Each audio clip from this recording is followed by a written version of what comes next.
పేరు పేరున ధన్యవాదాలు. ఈ సంవత్సర కాలంలో కొన్ని కోట్ల రూపాయల అభివృద్ధి కార్యక్రమాలు రేజర్ల గ్రామంలో చేసినా కానీ దీనికి ఉన్న సంతృప్తి దేంట్లో లేదు నాకు. ఎందుకంటే దాదాపు 5 సంవత్సరాల పాటు 60 సార్లు మిమ్మల్ని చెప్పులు అరిగేదాకా ఎంఆర్ఓ దగ్గర నుంచి ఆర్టీఓ దగ్గర నుంచి కలెక్టర్ వరకు మిమ్మల్ని అనేక రకాలుగా ఇబ్బంది పెట్టి చివరికి నేను ధర్నా చేసే పరిస్థితి ఆ రోజు ప్రతిపక్షంలో తీసుకొచ్చారు. అంబేద్కర్ సాక్షిగా మిమ్మల్ని అందరిని అక్కడ కూర్చోబెట్టి ఆ రోజు ధర్నా చేయటం, ఆ రోజు నుంచి వెళ్ళటం, కలిసిన తర్వాత కూడా అనేక సార్లు మాజీ ఎమ్మెల్యే గారు మనూరు వస్తే మీరు అరిదిన వాడు వచ్చినప్పుడల్లా మీరు ఆపిన సందర్భాలు నాకు తెలుసు.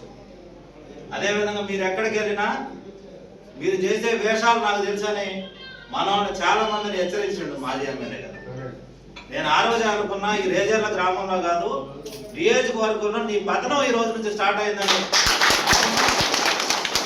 ఆ దిశగా మనం గెలిచిన దగ్గర నుంచి 3 ఆర్టీఓలు మారారు.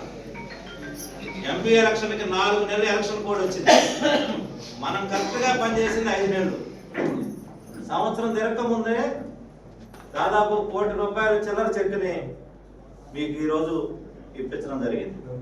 దీన్ని చాలా ఆనందోత్సాహాల మధ్య రేజర్ల గ్రామంలో ఒక వేడుకగా జరుపుదాం అనుకున్నాం. మనకి ఎలక్షన్ కోడ్ వచ్చింది కాబట్టి చేయలేకపోయాం.